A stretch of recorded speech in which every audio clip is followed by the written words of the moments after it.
So you have played tons of festivals, but there's got to be something special about playing a festival in your hometown. Absolutely. Right. I mean, I get to talk about that, and that's what's great about living in Austin is you have so many major things that come here where it just gives you that opportunity to bring the family out in a pretty easy way, to wake up, in your own bed. And like I woke up at like 8:45 this morning, like let's roll down to the festival, and that's, you don't get to do that in I've never lived in a place that I could do that really so regularly. But so I want to talk about your ranch, which is in Dripping Springs, Texas, just outside of Austin.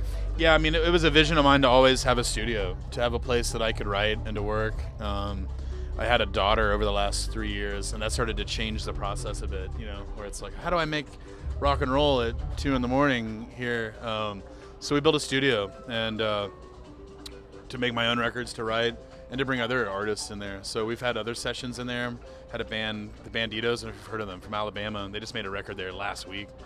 And I was producing it. So it's just a place I can work from and to be at home. And it's kind of like this, where I get to wake up in my own bed and like walk down to the studio. And, that just starts to become the daily quality of life thing, is something that's become big for me as I've gotten older. Did your daughter mosey down to the studio and ask you to read a book? Every time we have bands down there, she's like, Daddy, I want to go see my friends. Because she's been in this big kick lately of being a rock star, like where she started to understand what I do in I guess a more serious way. So she'll like buy, talk my mom into buying her this rock star shirt. She came home yesterday with this kind of flary kind of shirt, She's like, this is my rock star shirt. Do you love it?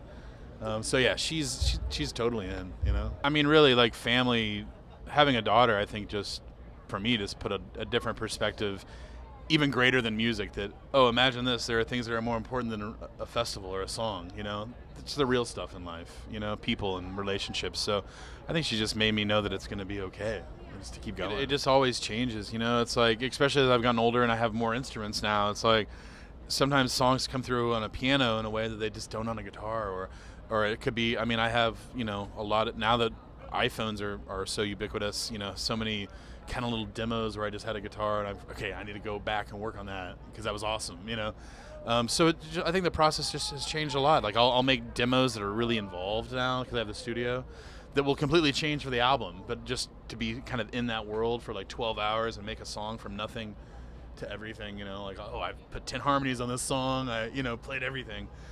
So yeah, the process just always changes, but I think it's for me based on a feeling, My music was first really accepted in Europe, that was where my music first really caught on, My first 2 albums weren't released in the States. They were just very indie in the States. So I really gathered a fan base in Europe, and at the same time I was just waiting for the US. And I think at times I didn't fully appreciate the Europe stuff until after the US stuff, where I just realized how amazing that was, how that really continued me playing professionally. And yeah, it makes the world small, and that's what I really talk about, is that you go to these places and people sing songs, they remember you from a year ago, you talk about your family. It makes the world small, guys, and that's what it's about to me, is that it doesn't feel like this crazy place of strangers and nothing's to be feared. It's like you can make the world smaller and know people, and that makes life beautiful and simple to me. So